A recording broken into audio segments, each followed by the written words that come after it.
Hello everyone, it's Jamal Thomas. Welcome to the Progressive Soapbox.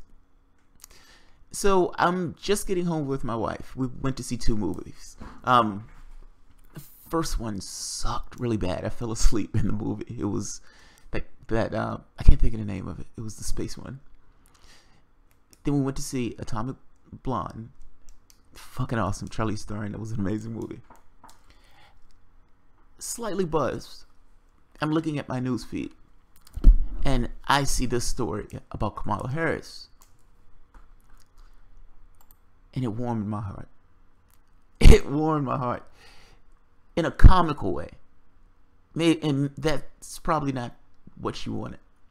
Senator Kamala Harris sees a path out of the wilderness for Democrats, because can she sell it to them? Now, a lot of this turns on what you mean by Democrat. What I consider to be a Democrat and what Kamala Harris considers to be a Democrat is probably two different things. And there we have that murky area of naming things. A Democrat. I'm going to take it as to some degree to mean that she means people who would tend to vote Democrat or people who would vote Democrat. And I'm wondering if she considers progressives to be in that particular demographic. And if she does, is the message that she's making to those people, the progressives, the lefties, the people who are to the far left, but every so often put a vote for a Democrat. They've taken the wrong message from the series of events that's taken place. I'm going to read this, and I understand that Kamala Harris is the corporate choice. She was schmoozing it up with donors, and essentially saying she was one of their forerunners, one of their chosen. But you guys have taken the wrong message. During one of the first big meetings Senator Kamala Harris attended back in California following her swearing in, she said something many of the progressive activists who looked at her were taken aback to hear. As the Democratic Party tries to claw its way back to control of Congress, she wanted them to at least consider rallying behind some of the more conservative and most vulnerable politicians. It was a room full of people who did not want to hear it, Harris said. Thursday in a meeting with reporters and editors at the Times Washington Bureau, they were like, "What happened? Why are you saying this?" Amid all this self-reflection and infighting among the Democrats about how to find their way back out of the wilderness, Harris is emerging as one of the nuanced political characters. She's a moderate. She's a moderate. That's awesome. Somebody who can't make up their mind on what they want to be. Many on either side of the political line expected, "Oh, that's nice. The Washington Post is giving her a flattering article. That's nice." And saying, "Hey, progressives, you should rally behind Joe Manchin. You should rally behind these really conservative Democrats. That's what you should do." California freshman senator, a civil rights crusader whose Indian-born mother and Jamaican-raised father met during political protests, and I don't care about all that. I don't care. I don't care. What are you going to do in the office? What do you stand for? That's what I care about. I don't give a shit about her mom. I don't give a shit about her dad. None of that stuff matters to me. What I care about is who do you represent? And if you're essentially smoozing it up with people who are palling around with the Clintons, those types, then I suspect you're probably going to represent the same interests.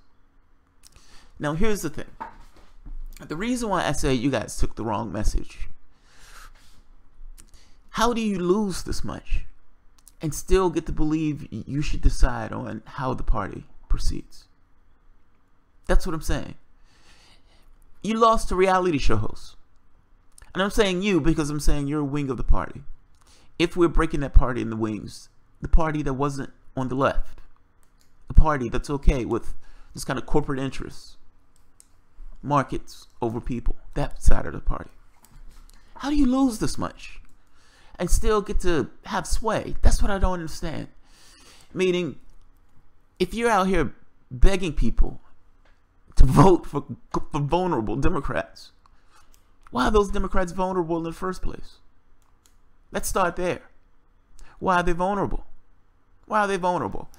The point I'm getting at is those Democrats weren't representing the interests of the people who were in their district. And so yes, those Democrats are vulnerable. No Democrat should be vulnerable to a Republican. The people think their policies are heinous, and yet you continuously lose. You lost to reality show hosts.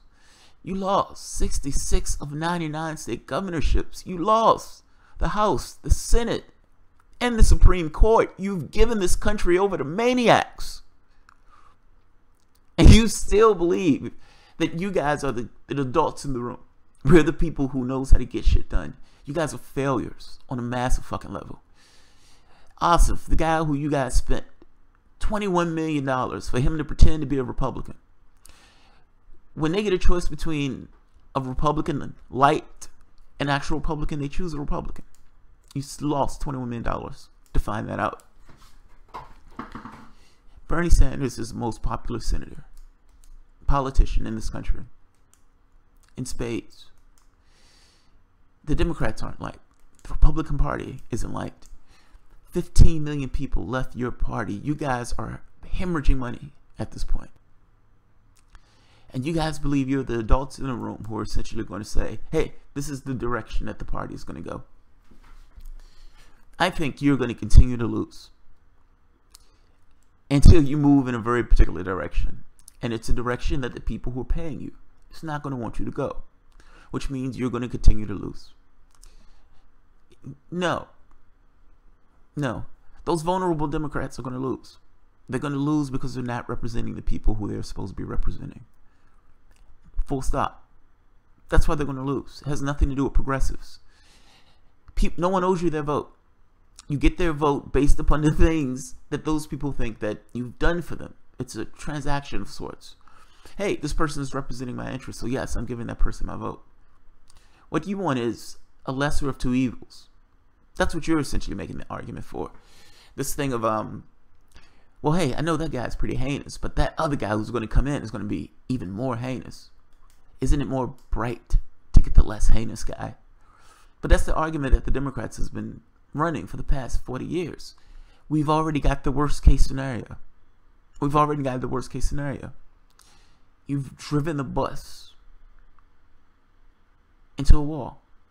Literally, that's the situation to which we've been presented. We have the most rabid bunch of Republicans that this country has ever had. And we have a reality show host as our president. We have a feckless Democratic Party who can't even tell you what they stand for. For months on end, you were asked what you stood for and nobody could say. And right now, what you stand for is we're against Donald Trump, which means you stand for nothing. You're not the adults in the room. You don't get to decide the direction of this particular party. And no, I am here in the room by myself, but I am arrogant enough to say I speak for a lot of progressives, a lot of people to the left, or the leftists. No, you're not getting their vote. Those vulnerable Democrats are going to lose. They should lose. It's a red wedding. It's time to clean house. You toe a particular direction or you lose. We vote for the people who we believe represent our interests. Joe Manchin in no way whatsoever represents my interests. So if I was in West Virginia, Joe Manchin would not get my vote. I don't give a shit who's on the other side. It's time to get to the point of voting for people who you actually believe in. Stop doing this vote out of fear thing. Yes, we're going to walk in the wilderness for a while. We're in the worst case scenario. But you understand that putting in a milquetoast guy, you're still running the train into a bus. Whether we're talking about ecological, whether we're talking about economics, none of the larger issues that affect our particular society or that will dramatically affect our society are even on the table. They're having a debate about taking health care away from millions of people. That's the level of debate we have in this country. We're in a quagmire. It needs to change. If it needs to burn for a little bit before it changes, I'm okay with that. It's not that I like it. It's not that I think it's awesome. But I see no other path forward other than getting rid of these milquetoast Democrats who are in that office, either through primary challenge, either through Republican challenge. If Joe Manchin couldn't make the case to the people in West Virginia why they shouldn't choose a rapid Republican over him, then Joe Manchin should lose. Same thing for all these other Democrats across the United States. You get our vote when you represent our interests, period. That's where I am. That's why I advise everybody to be. So, scorched earth policy, yes. It's a scorched earth policy, that's true. And no, I don't necessarily want the Republican to win. But I can't necessarily be sad if he does. I'm sorry, guys. You don't represent anyone's interests. You're not the adults in the room. You ran this country into a ravine. Progressives. Essentially, the dog wagging the tail. And it's not even the tail wagging the dog, if we're being honest. I think more people in this country lean to the left. I think they lean to the left. I would argue that part of the reason that you lose is because you lose independence. I suspect that those independents is further to the left. They checked out of the political process because you don't represent their interests. That's the problem with the Democratic Party. You're going to this thing of identity. Once again, going to the well of identity. You lose one identity, dude. The country isn't where you want the country to be in that sense. Your conversation is on economics. Any other conversation loses. That conversation directly adversely affects the people who are putting you in the position to run, which is why I have no faith in you doing anything about it. So, yeah. She wants people to essentially vote for the other guy. Right here. We can't afford to be purists, Harris said. You have to ask the question of yourself. Are you willing to be purists to this resistance to the point where you let these guys go? And you can understand you may not agree with them 50% of policy positions, but I can guarantee you're going to disagree with 100% of their replacements. Yeah, the lesser of the two evil argument. It's the same argument that you guys used before. Hey, Hillary Clinton is bad, but Donald Trump is worse, right? Nothing changes under this model. I'm sorry, it doesn't. These guys need to go. They need to go. Either they represent your interests. If you don't full well believe the person is going to represent your interests, they don't get your vote. They shouldn't get your vote. They haven't earned it. So, I'll leave it at that. Kamala Harris. Work with the corporate Democrats. Work with the righties. Work with the people who should be Republicans. Work with those guys. No thanks. I put the article in the bottom. Thanks, guys.